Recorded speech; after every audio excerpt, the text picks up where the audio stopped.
Hello ladies and gentlemen, welcome back to the workshop. So, this is part 2 in our forced air gas forge burner build. And we are going to be going over the plumbing today and how everything will bolt up. The last part in this series will be actually test running the burner and showing how to actually adjust the burner itself a little bit. So, before I get into this, I will go ahead and put in this disclaimer. If you are just joining us along in this burner build, as I had said in a previous video, I have designed this burner to work. If you decide to go a different route with anything that I give you today, you're completely on your own as far as technical advice. Now, that being said, by undertaking this, I am assuming that you are a competent welder / builder of things, and you understand your local code and things of that nature. So you do this completely at your own risk. With all that being stated right out here off the forefront, we can begin. Now, the secret to any good burner is the correct orifice size. Now, a lot of guys like to use MIG tips. I find that a waste of time. I personally prefer to drill my orifice in the side of a piece of pipe. This piece of pipe is going to intersect our blower section like so, and therefore our orifice is going to be pointed down the same stream as what our air stream is doing. We need this so this way we can properly infiltrate our fuel mixture into our air mixture. So that's the only real fabrication portion of this part today, is essentially drilling this hole. Now, the drill bit that I use is a number 35 out of a drill bit set like this. All the tools that I am using in this video and all these parts and fittings, you can find the links to those down in the description box below. So let's move along. So today we're going to drill, and we're going to drill in the center of this pipe. We put this away for time being. Put that out of our way. And the reason why we are drilling in the center of the pipe is because this is going to get inserted right through here. And if we do it in the center of the pipe, we can look for equal spacing of this on the outside. This will give us a good reference point that we are in the central location of the flow here. This isn't overly critical, but I have found that it tends to mix better if you are directly in the center of the pipe versus offset. It puts it directly in the center of the airstream and helps your fuel and your oxygen component mix better. So it's worth taking the extra time for this to do this. So the way that this will essentially look up is we will take and put on a cap on this end after the hole has been drilled. We will insert it through here, and then we will tack weld this in place once we have aligned our orifice to shoot straight down the pipe. And then we will go ahead and put on the rest of our plumbing to this actual build here, including our flare fitting that will attach to our gas forge regulator, and so on and so forth. Now, like I've said in my other previous burner build videos, it is not necessary to put pipe dope or plumber's tape on the flare side. This 3/8 inch flare fitting, it is not necessary to take and put tape on there. It will leak. This mating surface right here with the internal flare of the coupler surface is what makes the seal on these fittings. So use no plumber's tape or pipe dope, pookie, or whatever you call it in technical jargon in your side of the country.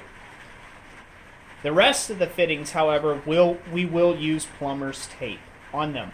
Now, in current locations, it is a necessity to have a special kind of plumber's tape that is specifically made for this purpose. In my shop, however, and in my location in Ohio, it is not necessary, so therefore I don't have to. The main difference is they dye the tape yellow. There is no other difference to it than the standard white plumber's tape.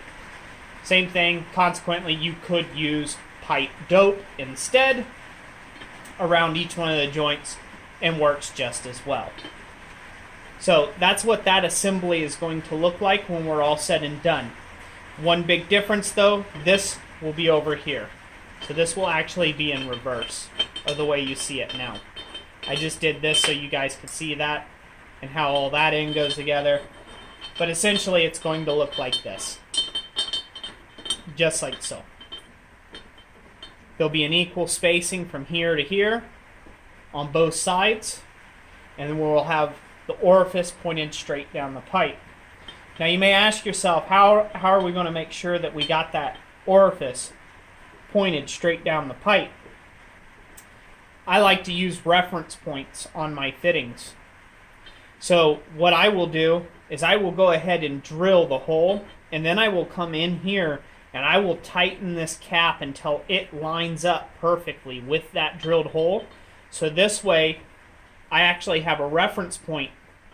This is in line with the drilled orifice. Now I can line that up nice and easily to make sure that it's running completely parallel or plumb inside the pipe. So that's a little secret trick that I do there to help aid in figuring this out, because obviously you can't see in here whether you've got it aligned right before you weld it. So that's just a good reference technique for that. With all that being said, and without further ado, I'll do a real quick, short little time lapse where I drill the hole in the center of this, and then I will tack weld it all up and get it all plumbed up. Once I get this plumbed up, I'll be back with you, and we will be going over the mounting of the blower and some of the different components of the blower that needs to be addressed when you build these. So, thank you all for watching this video. Hopefully you will find it informative, and stick with me all the way to the end.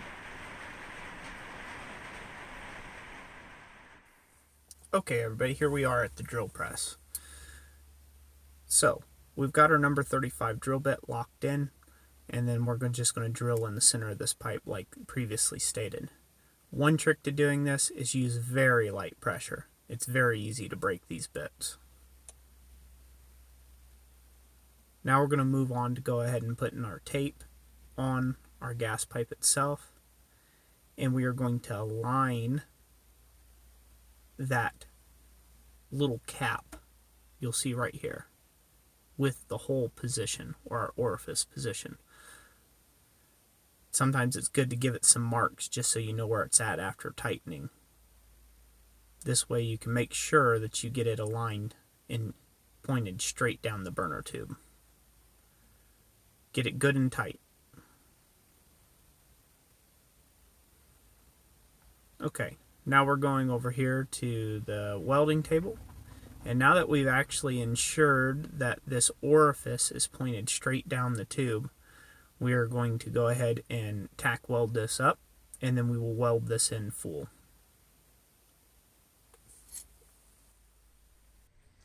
Okay, everyone. Now we are on to the blower itself. Portion of this process. We've got this completely welded in. We've got our ball valve turned in the right direction. There's no right or wrong on this. Just turn it to whichever way you feel is comfortable.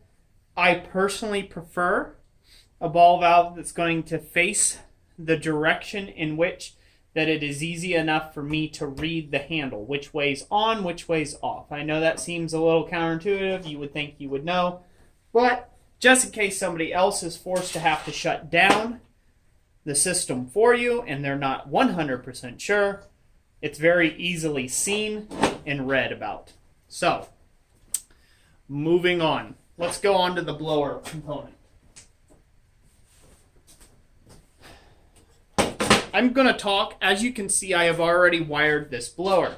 Now, the reason why I've done this is because, well, I needed to think about it, and I just was in a hurry to try to hurry up and get this done.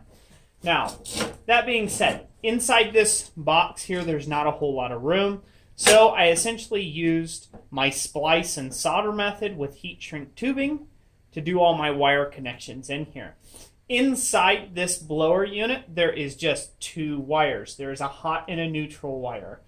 And you have to establish your own ground. From here, there's a ground lug, like so. Hopefully you guys can see that right there.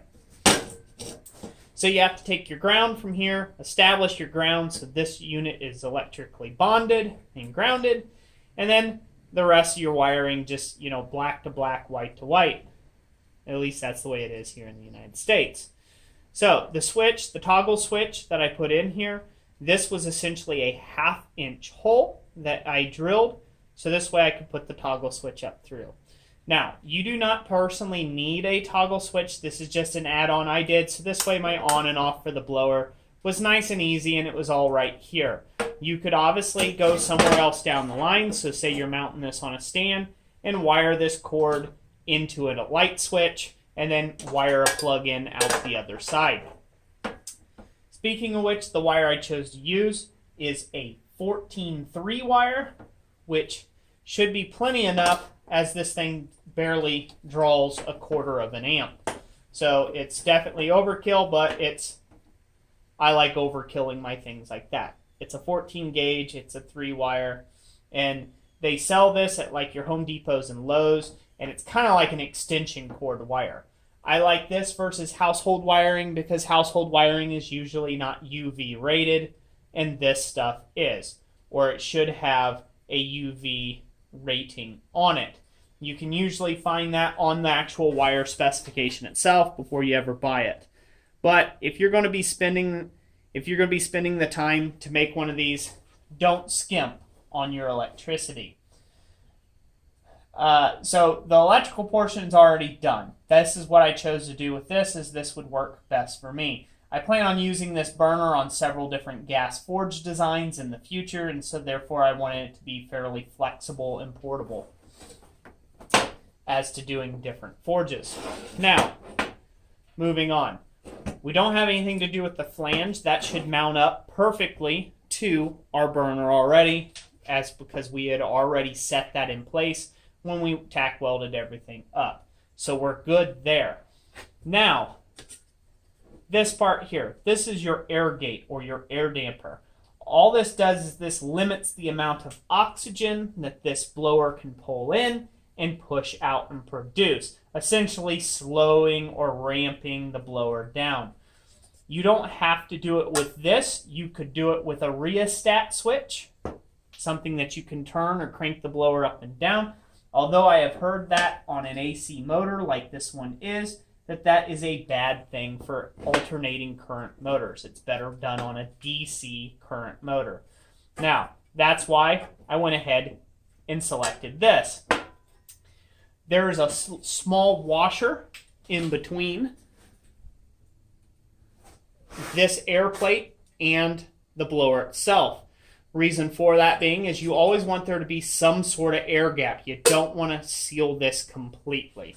You want it to always pull in a little bit of air, be able to draw a little bit. Reason being, you don't want this motor, the less air you give it, the higher the amp draw is going to be on the motor, and therefore you're going to wear it out. So you want it to be able to have the amount of air that it needs to take and run without higher amp current draw. This is just a simple piece of about 1/16 inch thick plate steel. You don't need really heavy stuff. You could do even thinner. If you go thinner with it, it will have a tendency to chatter. If you go thicker with it, it's just a thicker plate and it's overkill. You don't really need all that. Other than that, that's it for the air gate. It just needs to be big enough to cover the hole. Now, you may be asking yourselves, okay, well, how'd you take and actually bolt it? Well, there was a hole already through here on this back side, but there wasn't one up front. So I took a drill bit and I drilled completely through the whole blower chamber there, making sure, I don't know if you can see that bolt back in there, making sure I missed the squirrel cage. That was really the trick there, or the key. On the other side, it's just tightened with a nut and washer. Again, you could put a lock nut on this to just make sure this doesn't back out. It will need occasional retightening. Now, the holes that it already have that I'm talking about are like this. You'll see a lot of these models where they just kind of got a screw, like a deck screw or something like that, that actually holds on this plate. I have one of those on my gas forge here, and the problem with it is that it's wore out the hole because of adjusting it so much that it no longer grips, so the air gate just swings willy-nilly and free. That's why I went ahead and did the bolt through design. I can always tighten this up more to give it more or less friction. So that's it on the blower end of things. In the next clip here, we're going to go ahead and bolt this thing up, and then that'll be the first chance that you guys get to see how this whole thing is going to come together. And then in the third video, in this series, we're actually going to fire this puppy up and get it going.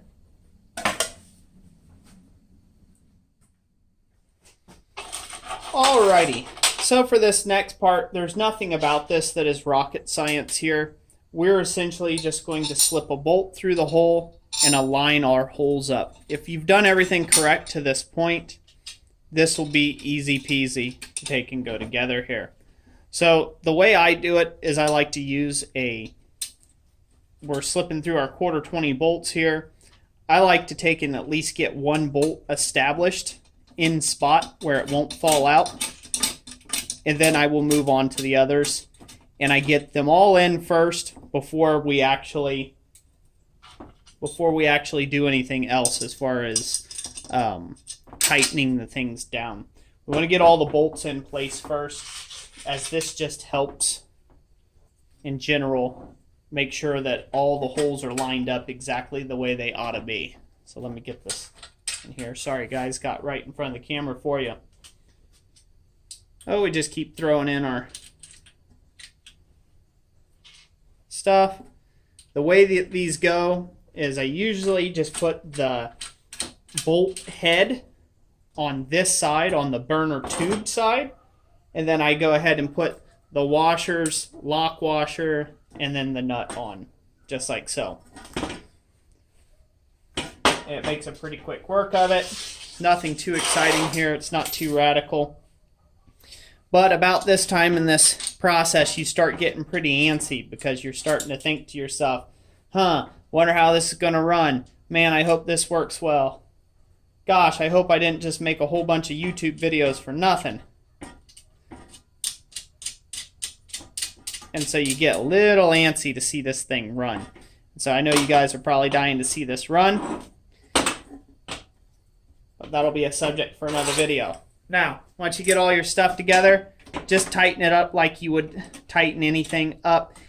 Anytime I'm working with things that have flanges like this, it's always best to just go ahead and snug your stuff up. Like if you had 4 bolts or 6 bolts or something like that, to snug them up like you would the lug nuts on a car, going opposite ends of one another of each piece. Can't really show this in the video, can I? Doesn't want to show that well. Yeah, just snug them up the way you would the lug nuts on your car on a wheel. If you don't know how to do that, that's a good thing to learn. For anybody who's watching, maybe some of you younger guys, there we go. Trying to get this where you guys can see what I'm doing here. I know what I'm doing, but trying to make it helpful. Reason for this being is it helps make sure that you pulled the flange down evenly and flat. Like the lug nuts on a car, it makes sure that the rim is seated to the hub correctly. You automotive guys can attest to that. It helps to not have wheels fall off your vehicle at a later date. If you don't do this on a flange like this, as you tighten up one, if you over tighten it, the bolt that you were just working on, or lug nut, or whatever tickles your fancy, ends up loosening right next side it. So that's why you take and you go opposite ends from one another. Now on a 3-bolt system like this does not matter too much. This is just, you know, this is purely me talking. It just depends on how many bolts you have on something like this, how big of a burner you're building, and whatever blower you choose. I don't know the flange pattern that you get there. If you go to the links in the description and you happens to buy yourself a Dayton blower, then yours will come out exactly like mine. So definitely reference those links. They're a great resource to you, and they also help the channel out.